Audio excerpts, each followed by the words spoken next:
Up to this point in your study of polynomials, you've learned how to factor polynomials up to degree 2, such as this one.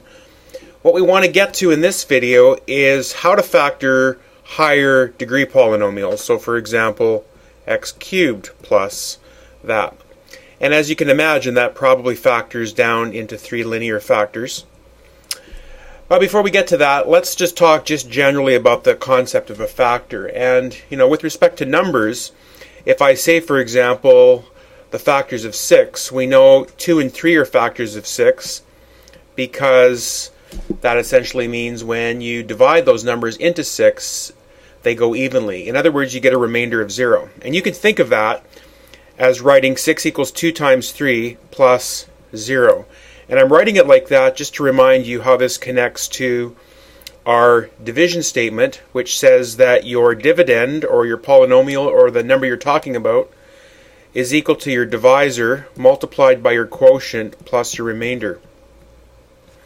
And so when the divisor and the quotient are factors, it means that the remainder is 0.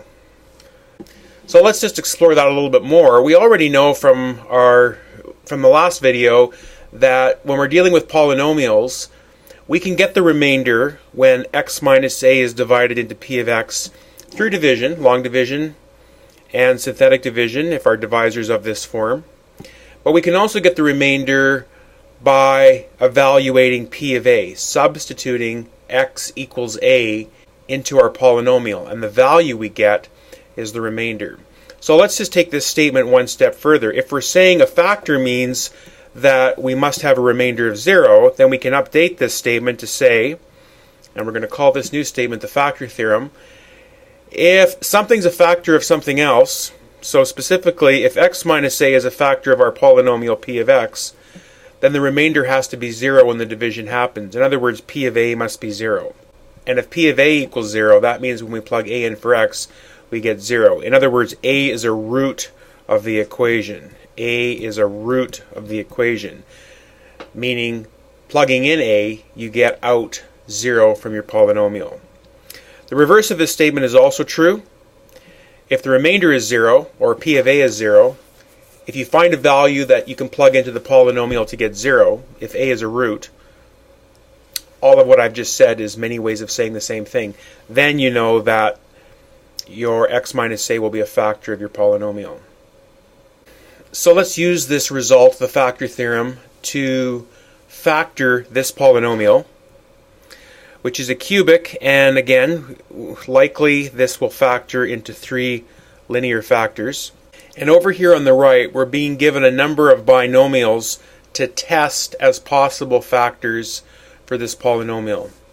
Now when you look at this list of possibilities, you might wonder, why are these possibilities given as opposed to others? For example, why is x plus 9 not in this list to test? Or x minus 4?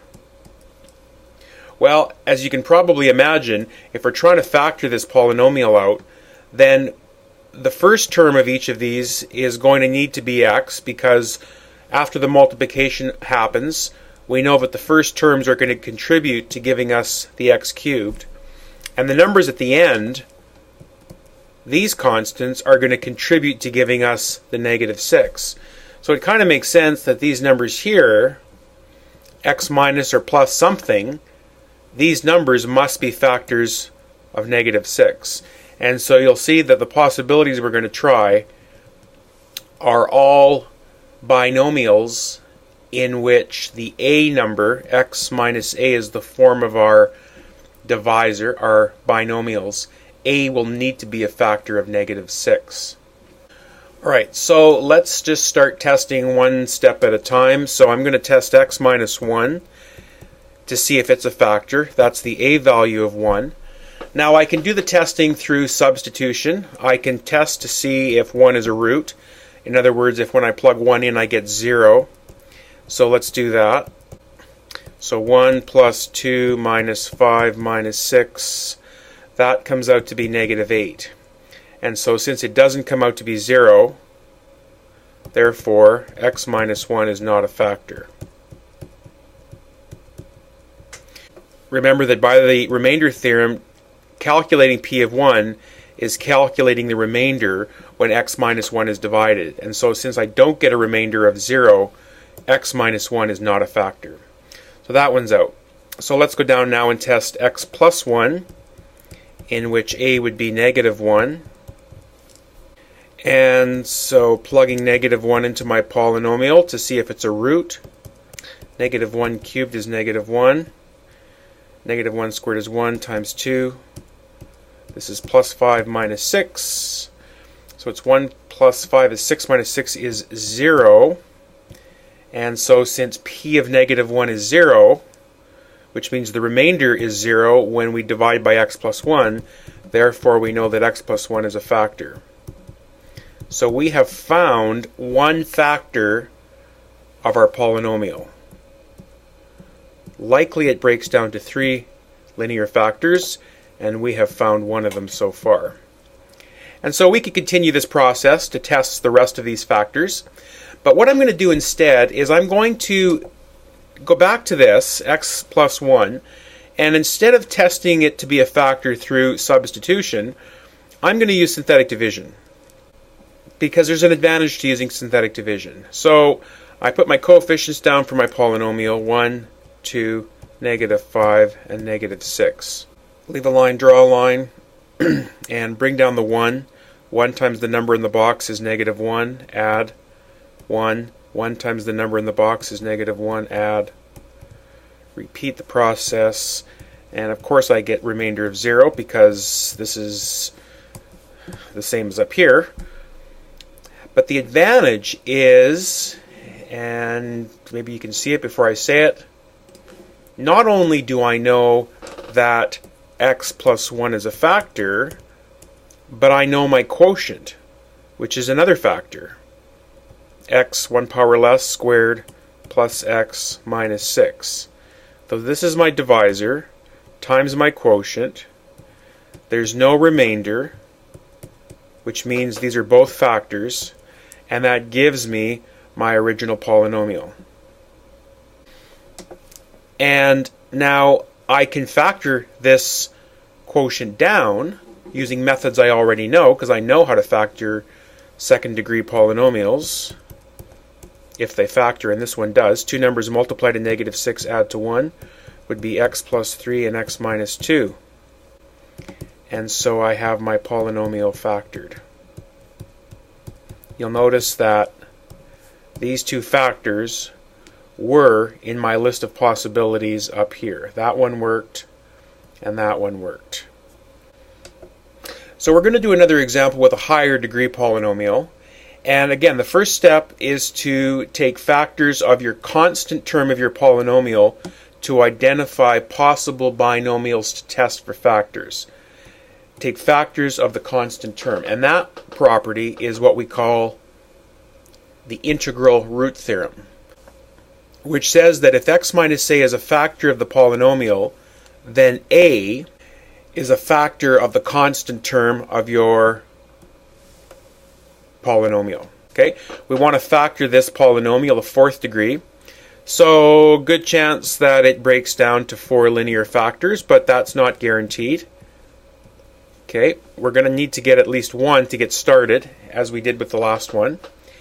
And the possible a values that we're going to select, and remember, when I say possible a values, I mean values of a that when plugged into the polynomial give 0. The possibilities to try are factors of the constant term, as the integral root theorem indicates. So plus or minus 1, plus or minus 3, plus or minus 9. All right? So I can start testing, and I can test by using synthetic division if I want, or substitution. Now, especially when I have a lot of possibilities to try, not that I have a lot of possibilities in this case, I like to just try to eyeball it, try to think about, does one of these when substituted make this polynomial 0? And I can see right away that 1 does, minus 9. Check that out, that's going to equal 0, which means if p of 1 is 0, 1 is a root, in other words, x minus 1 is a factor. So I already have one factor.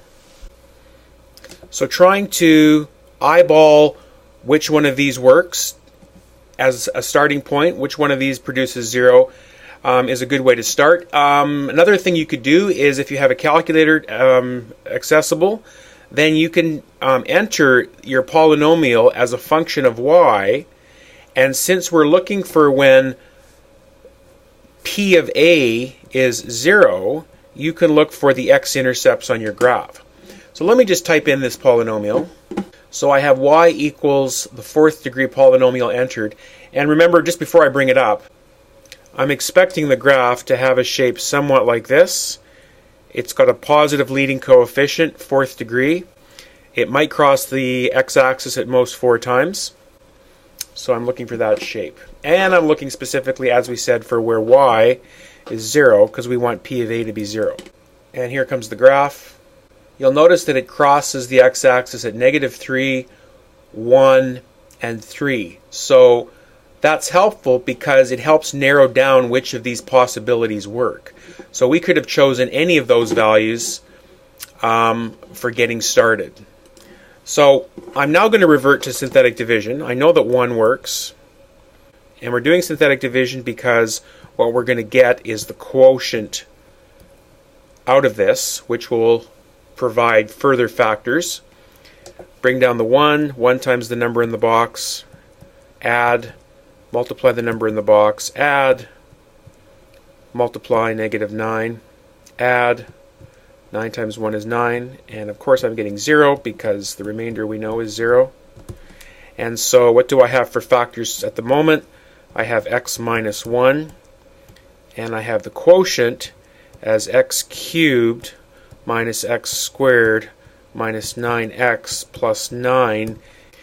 Now, in this case, our quotient is a 3rd degree, so what I'm going to need to do now is take this polynomial off on its own, and one thing I could do would be to, again, consider factors of 9, test which one of those produce values of 0, do my synthetic division, and break that down further, okay? Which would then result in a linear factor and a quadratic, and then the quadratic may be factorable from there. Okay, so in other words, you have to use the process again. Now, having said that, I want to emphasize that you don't always need to use synthetic division or the factor theorem to factor cubics. And this is a particular cubic. I'm just going to take it off on its own here, because some of these cubics will factor by grouping. And you may have done this method of factoring in the past. Now this method doesn't always work, but let's see what happens. I got a common factor here of x squared, so I'm going to factor that out, and that's going to leave me with x minus 1. I have a common factor here of -9, and if I factor that out, that leaves me with x minus 1. Alright, this method is working because I've now taken 4 terms and essentially factored it into 2, and in my 2 factors, I now have a common factor of x minus 1. So I can pull that out front, and that leaves me with x squared minus 9. Now let's bring this factor back into it, and I can now factor this as x minus 3, x plus 3, and these two, we have 2 factors of x minus 1, which we call a double factor or a double root of 1 or a root of 1 with a multiplicity of 2. More about that in the next video. And we get our factored form for our original polynomial.